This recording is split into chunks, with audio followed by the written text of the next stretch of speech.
ಶ್ರೀ ಗುರುಭ್ಯೋ ನಮಃ. ಹರಿ ಓಂ. ಶ್ರೀ ಗುರುಚರಿತ್ರೆ ಅಧ್ಯಾಯ 29. ತ್ರಿವಿಕ್ರಮ ಭಾರತಿಯು ಶ್ರೀ ಗುರುಗಳನ್ನು ಕುರಿತು, ಸ್ವಾಮಿ, ಅಂತ್ಯಜನ ಪೂರ್ವಜನ್ಮ ಸ್ಮರಣೆ ನಾಶವಾದದ್ದು ಹೇಗೆ ಎಂದು ಕೇಳಿದನು.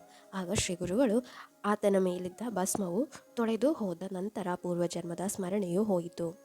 ಭಸ್ಮಧಾರಣೆಯು ಮಹಾಪುಣ್ಯದಾಯಕವಾಗಿದೆ. ಭಸ್ಮಧಾರಕನಿಗೆ ಜ್ಞಾನದ ಬಾಗಿಲು ಬೇಗ ತೆರೆಯುತ್ತದೆ. ಬ್ರಹ್ಮಜ್ಞಾನವು ಆತನಿಗೆ ಬೇಗನೆ ದೊರೆಯುತ್ತದೆ. ಈ ಪ್ರಸಂಗದಲ್ಲಿ ಒಂದು ಇತಿಹಾಸವನ್ನು ಗುರುಗಳು ಹೇಳಿದ್ದರು. ಕೃತಯುಗದಲ್ಲಿ ವಾಮದೇವರೆಂಬ ತಪಸ್ವಿಗಳಿದ್ದರು.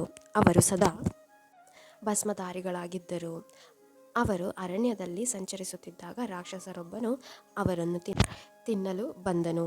ಅವರ ದೇಹದ ಭಸ್ಮವನ್ನು ಆ ರಾಕ್ಷಸ ಸ್ಪರ್ಶಿಸಲಾಗಲು ಅವರ ಪಾಪ ನಾಶವಾಗಿ ದಿವ್ಯ ದೇಹ ಬಂದಿತು.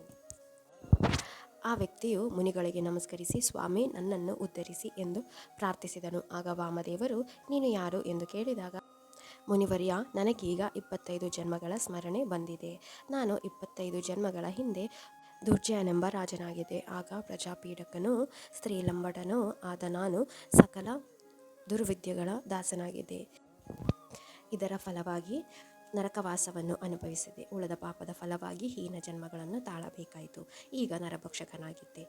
ನಿಮ್ಮನ್ನು ತಿನ್ನಲು ಬಂದಾಗ ಸ್ಪರ್ಶದಿಂದಲೇ ನನ್ನ ಪಾಪ ನಾಶವಾಯಿತು. ಇದಕ್ಕೆ ಕಾರಣವೇನು ಎಂದು ಕೇಳಿದಾಗ ಅವರು, ಇದು ಶಿವನ ಭೂಷಣವಾದ ಭಸ್ಮದ ಫಲವೇ ಆಗಿದೆ ಎಂದರು. ವಾಮದೇವರು ಆತನಿಗೆ ಮಂತ್ರಿಸಿದ ಭಸ್ಮವನ್ನು ಕೊಟ್ಟರು. ಆ ಭಸ್ಮವನ್ನು ಧರಿಸಿದ ಕೂಡಲೇ, ಸ್ವಾಮಿ, ಪೂರ್ವ ಪುಣ್ಯಗಳಾದ ಕೆರೆ, ಬಾವಿ ನಿರ್ಮಾಣ ಮತ್ತು ಗೋದಾನ ಭೂದಾನ ನೆನಪು ಈಗ ಬಂದಿದೆ. ಆದುದರಿಂದಲೇ ನನಗೆ ನಿಮ್ಮ ದರ್ಶನ ಭಾಗ್ಯ ದೊರಕಿದೆ ಎಂದನು. ಭಸ್ಮಧಾರಣೆಯಿಂದಲೇ ದಿವ್ಯ ದೇಹ ಸಿಕ್ಕಿತು.